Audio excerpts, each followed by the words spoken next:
All right, so I feel like I'm cheating you a little bit here today in that I normally, when I make videos of things like this, like for instance lowering the GT3, I would tend to make the video of the first go around or the first side, and then I'll go and finish the second side.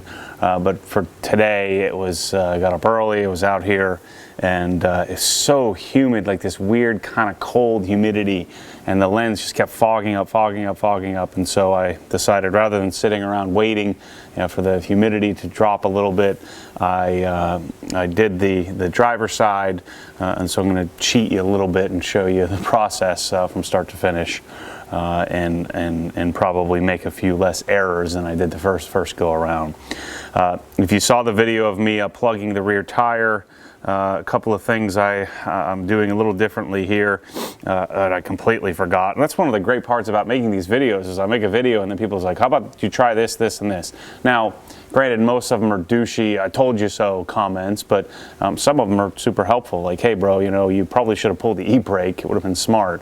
It's just things that I know we all make, and my guess is that unless you've done something multiple times, even in my case, I've taken the wheels off the car multiple times, but unless you've done it dozens and dozens of times, or you do it for a living, or you do it as you do it very often, like let's say you're a track guy and you're constantly removing center locks, it's you have to remind yourself how to do things. And then when you get out of camera and you start talking through it, it makes it even more difficult. Sitting here thinking through what I'm going to say while I'm doing the project, I have a tendency to forget or overlook some things. So anyway, I'm going to show you the process of how to lower this thing. It's super easy. These are factory coilovers on the GT3. They really are the GT3 RS and the GT3. The interesting thing about this is that you have to really move it significantly far, really far down the collar, and I'll show you that in a minute, in order to lower it just a quarter of an inch. So that's all I'm really going to get out of this is about a quarter of an inch, which just makes it look a little better. So you can hate on me, but I like it looking, I like it lower, and it's it's a good 2-finger gap right now. And so we want to eliminate some of that. The rear is fine. The rear is set up nicely, and then again it's lowering it right around a quarter, if not less than a quarter of an inch. So and I know some of you are going to freak out. An alignment is really unnecessary. Doing that much, we'll probably dial in a little bit of extra camber, which will be fine. I'll align it next time I get tires. And I did this on my GT3 as well, and there's not an issue. If I was changing the height substantially, lowering it an inch, I think an alignment is 100% necessary. But just doing this little tweak, I found that it's just not something I need to do. So I don't really intend to fight you on that, but I promise you it's not necessary. So anyway, the GT3s come with the socket that you need for the center locks. So we have the center lock socket, and inside the socket is a little pick tool, which we'll use to pull off the RS emblem or the center cap. I've got Smokin' GTS. So this is Ed's design. This is a Delrin, and I've got anti-seize all over it, or Optimal paste all over it. But this is our wheel guide that we'll use. I also have the torque wrench. So this is a Precision Instruments torque wrench that we use to torque or tighten, but we don't want to use this to break, to break the nut loose. And so I have the torque bar, or the breaker bar version, because we don't want to mess up the semi-precision of the torque wrench. I have some Castrol Porsche recommended Optimal paste, which we'll use to re-lubricate all the surfaces for the center lock. I've got a couple of there's some Ohlins and BC. I found that these two work, so I just have these laying around. These are some spanner wrenches, and then I've got a hammer in order to break. I've been hammering on the spanner wrench to break the perches loose, and then we have a tape measure to measure. So first thing we got to do, and this is something that you shouldn't do, but I've had to do it. It's just too tight. So the torque on this is probably not to spec. They're really tight, and so I had to break them on the ground, just at least get it started on the ground, because I couldn't get it to break loose. But let's go around to the driver's side, and I'll show you what we had to do in order to get the brakes locked down. All right, so here's what we got. I've got an Irwin clamp, right? And so, you know, normally the clamp would go like so, right? So you'd have it, you know, would normally be attached. So what you have to do is you have to flip it around. And so you take the clamp off the end, put it on the opposite end, and then, actually I think we have to do it like, we have to do it like this. So it just kind of floats. It won't fix to the end. And so we put it on the end like this, and then we're going to use it to clamp the brake down, because I can do this by myself. And then if you manage, you know, breaking it or breaking the nut loose, you can do it without having to have someone hold the steering wheel. But you know, it would be helpful if you had a partner to come and sit in here and hold the brake down and hold the steering wheel straight, you know, for the fronts. The rears are easier. You just pull the e-brake and you're good to go. But the fronts are a little more complicated. So let's get this in here. So I have a microfiber towel, and so again I have it flipped backwards, right? So this is upside down and facing the opposite way, and then this is obviously facing up. So I'm going to put that on the brake pedal. I'm going to take my microfiber towel and I'm going to clamp it. I fold the towel and just double it up. There's a pretty solid part on the lower part of the seat. You know, it just doesn't have to be crazy tight.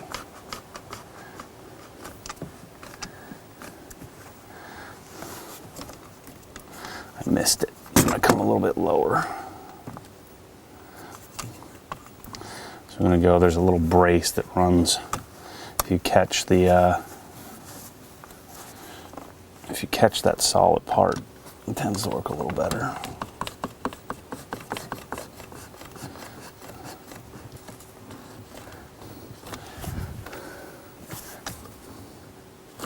So now our brake pedal's depressed so that we don't, you know, spin the front wheels. Because even with it on the ground, that's not going to you'll lift it up. All right, so normally, you wouldn't want to break this on the ground, but I don't know, this thing is torqued down so tightly, it's probably 500 or 600 foot-pounds. I'm having to really heave-ho it to get it off. I always mess these things up, man. Every time.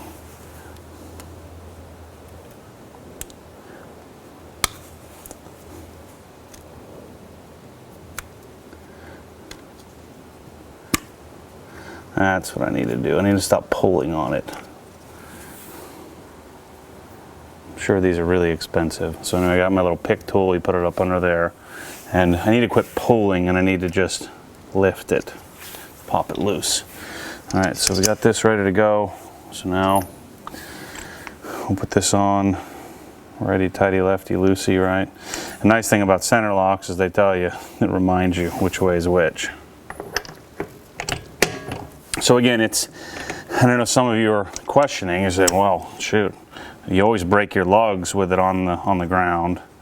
I think just the way the center lock seats, I think it's not great for it to break it loose with the pressure of the car on it. I'm just making that up. I'm sure some engineer could explain it to us. So now one of the issues you're going to see, the wheel is going to want to turn. So we have to manage that. All right, good. This one wasn't on as tight as the other one. All right, so that's just enough to get us loosened. So this is the same, from the same guy who makes Delrin. The guy's name's Ed Jenkins, who makes these Delrin jack pads and then Delrin wheel guides. So they slide right into the hole up underneath that's in the center of the jack point, which once I put my Rennline tie downs on, I'll show you that in a little bit. We don't have the option to do this anymore. to put the jack pad in. You won't need it, you just jack it right on the tie down. All right, so we don't need to come up too high. Somebody made a killer suggestion also in the video, which never crossed my mind. Take the handle off. Guess we all learn, right?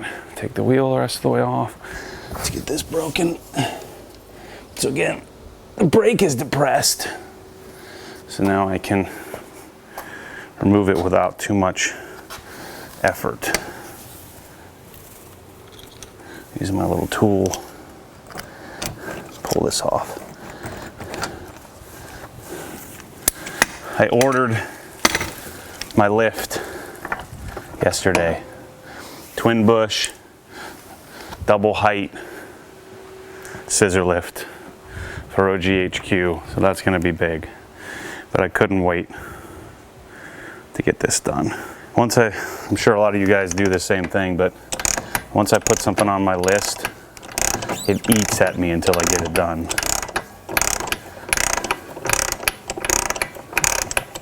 And every time I'm driving the car, I'm just sitting here thinking about the stuff that I need to do. Or, again, I don't need to do any of this, but I make myself feel as though I need to do it. I think you guys know what I'm talking about. All right, so there's our center lock. So we'll level out that optimal paste here in a minute. Just set that off to the side. Attempt to not get this stuff all over ourselves, which is almost impossible. I'll put our wheel guide in. Now the other side, again, it took me a little more work to figure out because I had to figure out the height.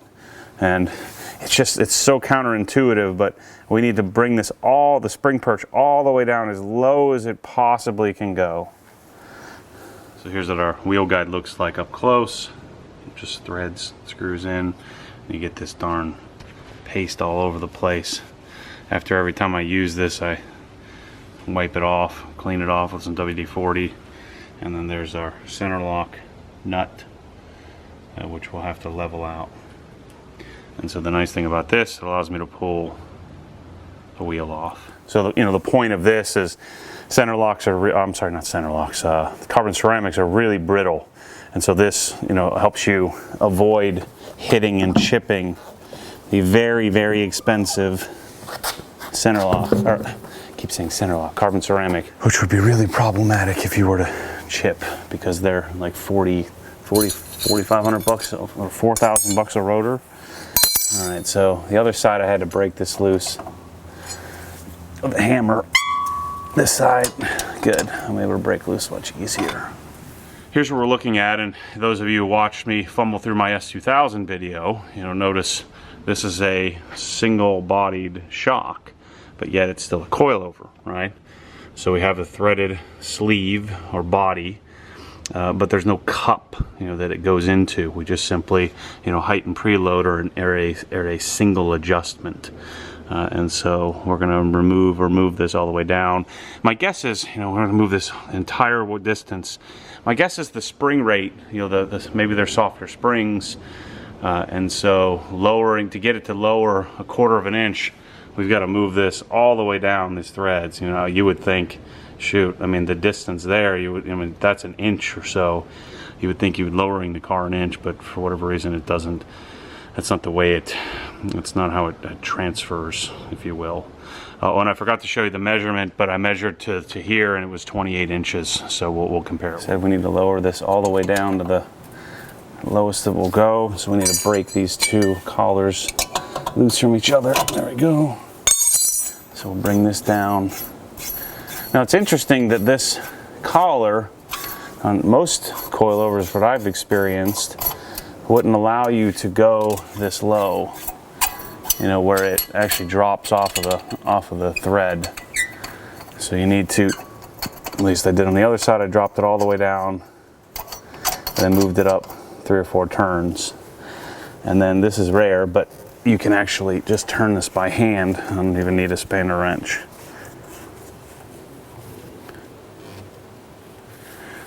So the other side, I lowered about that much and it did absolutely nothing.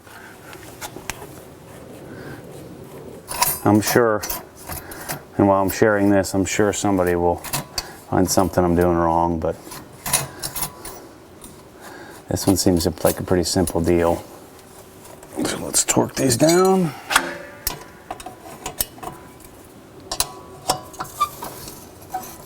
Oops, wrong way.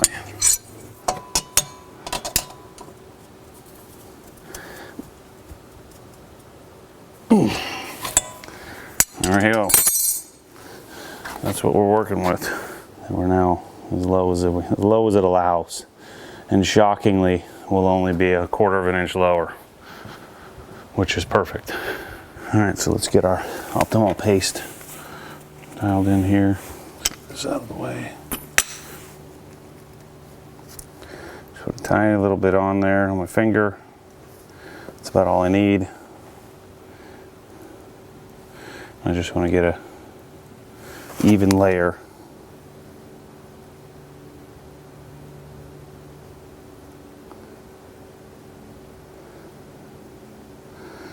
Make sure there's nothing burred.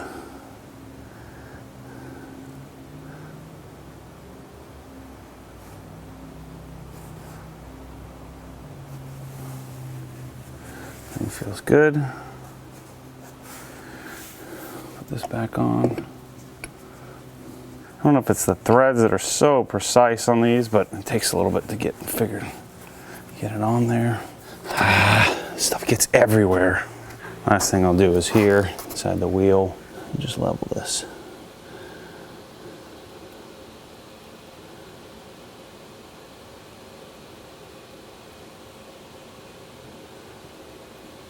Done. Wearing gloves when you're dealing with this optimal paste is not particularly helpful because you still get it all over the gloves. It makes a giant mess.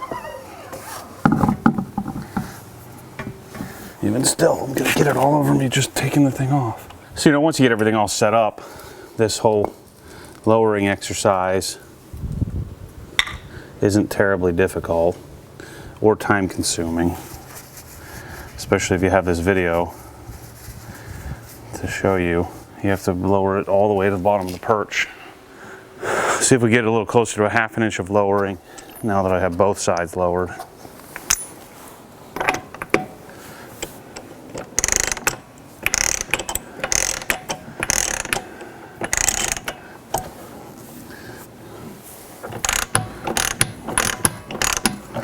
Now this is where torquing the wheel off the ground is important, or so I've been told. So we'll break out the torque wrench. Let's not put the camera under there so I don't run it over. They're going to 440, I think it's 442 foot-pounds.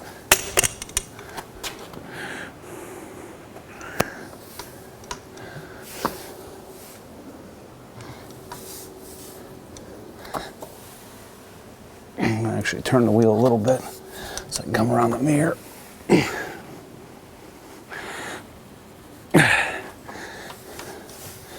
Oh, it's a little easier when you have the brake depressed. All right.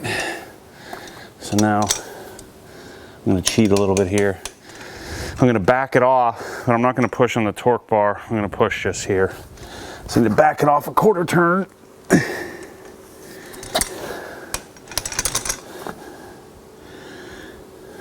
Okay. And then re-torque to 442 foot-pounds.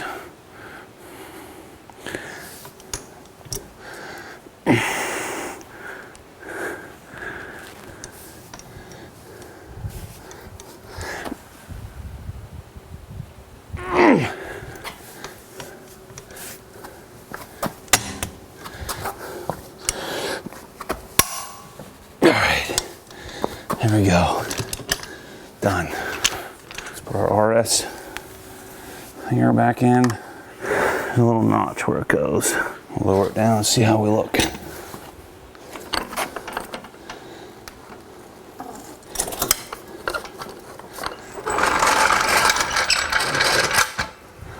Oh yeah, much better. Jump around in here.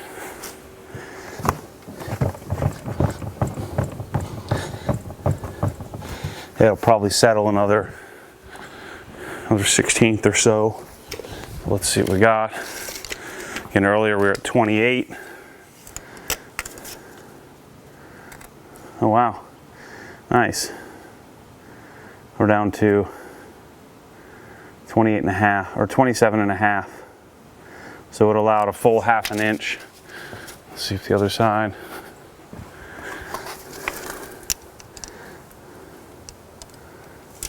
Bingo. Sweet. We went from a 2-finger gap to a roughly 1-finger, slightly angled 1-finger gap. Much better. Much nicer look.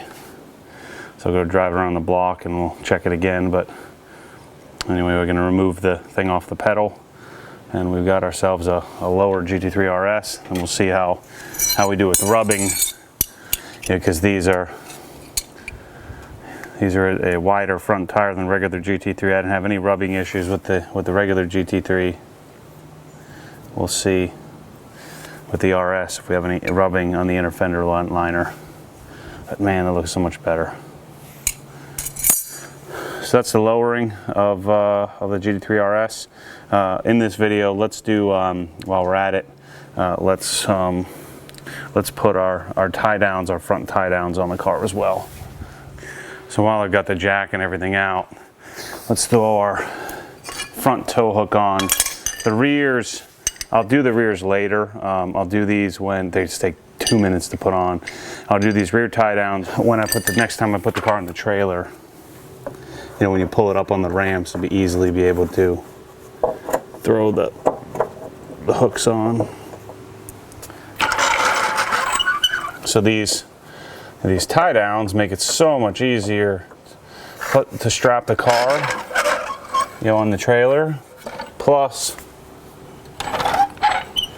it makes it so that I don't have to tie through the wheels. This makes it safer, sturdier, and make sure I don't have to scratch up the wheels.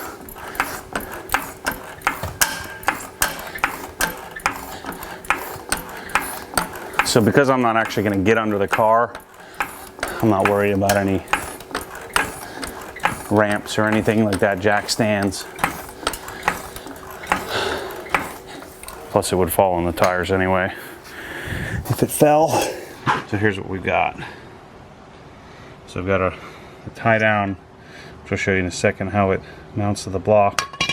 And we take this little black washer, if I can get it off. So this black washer goes up into the car. This comes up through. Alright, and then torques onto here. So here's the jack point. That's the same place that I turned the jack pad into, right? Well, we're going to cover that up by taking this washer, putting it up in here. Alright, and now I need to take my tie down. You make sure you orient them properly because they are left and right sided. Alright, so I'm going to take this and I'm going to put the bolt up through it, through that hole, and we'll torque it down, and that's, you know, that's basically it. So it allows you to grab the tie down. You can see the one sort of all the way over there on the other side. See it? I already installed. So I'm gonna thread this up through and tighten it down. That's basically it. Takes a second to get it to grab, lighten it, torque it down, and also I'll grab a ratchet and tighten it down. And then of course we grab here and take our straps that way. Just strap it down to the trailer. Pretty cool. All right, so I'll have to test out the car, and I haven't driven it around. It seems like I got about a 1/2 inch of lowering, which I didn't expect it that much. So we'll see, you know, if I have any rubbing or issues, then I'll bring it back up a little bit. I'll just trial and error it a bit and kind of see how it all turns out. But you know, we lowered it as low as it'll go in the front, left it alone, and whatever the factory setting was in the rear. and you know, the rake seems to be similar. I mean, a ½ inch isn't going to make or break us. We'll see how the car does, how it handles, and then, you know, maybe I'll go get an alignment. But again, lowering it a quarter, ½ inch. You know, maybe we'll get some excessive tire wear from a little bit more camber, but you know, the fronts last 20,000 miles anyway on these cars if you're just driving around on, you know, back roads like I am. So you know, I'm not too concerned about it. Plus, I have a plug in the rear tire, and so I'll probably need to get new rear tires much sooner than, you know, I normally would. And so I'll get an alignment done then, and so I'll drive the car around, kind of see how it feels, get the height set up. So, you know, a lot of times what I'll need to do, now my previous GT3 I didn't need to go and redo anything. But again, we have to put the Rennline. I didn't show you the rear tie downs. You know, so this is what the rear tie down looks like. So it goes up into the car. Notice they have rubbed a little bit. You know, they have hit because they do hang down a tiny bit. Which way do they go? This way, up into the, you know, one of the rear frame braces where they connect to. But I'll put those on. You know, I don't want to jack the car up, or I'll probably put them on when I put the exhaust on. So I'm waiting for the Dundon center section, which should be here, you know, any moment or any day. I'm going to go inside, grab some lunch. I got my new plate. So notice the you know, how yellow my, you know, 9K flat 6, which I don't want to use on the RS because it's 8.8K, not, you know, 8,800 RPM Rennline. But this plate is beat up anyway from having the catless race headers. Notice how it's yellowed quite a bit. So I'm hoping, you know, I got my new plate, my very unpopular blue. I wanted it because it's white and blue. I don't really care about whose name was on the plate. But I think the Florida blue looks cool. The OGRS thing looks neat. So I'm going to put some figures. They send it all bent because they send it in a regular envelope with no support. But we'll put this in, go my Obsessed Garage plate frame. And then what I'm going to do is I'm having a sticker made so it'll be matched to the color.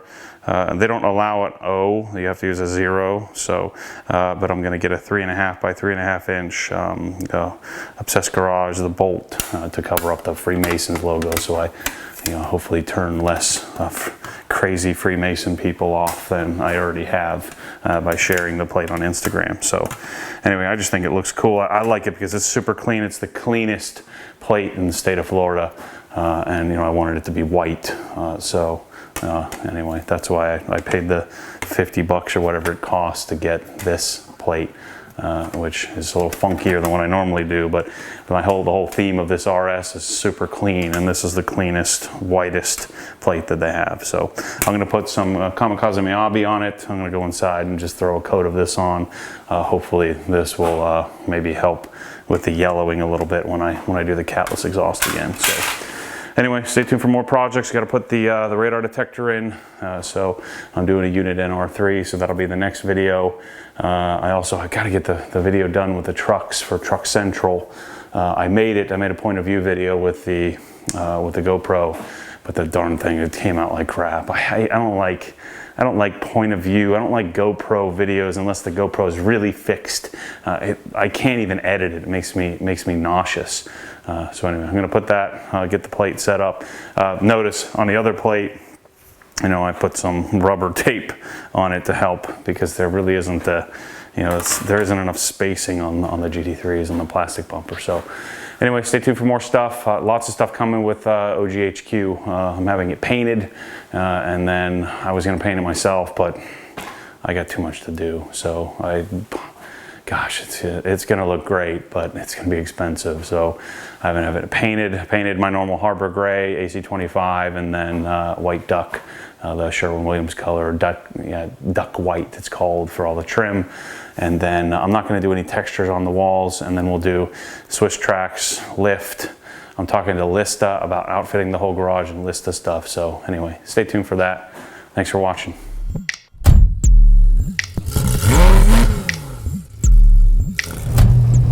What happens when the force pulls you back, your foot naturally comes off the gas. You have to keep your foot to the floor, foot to the floor.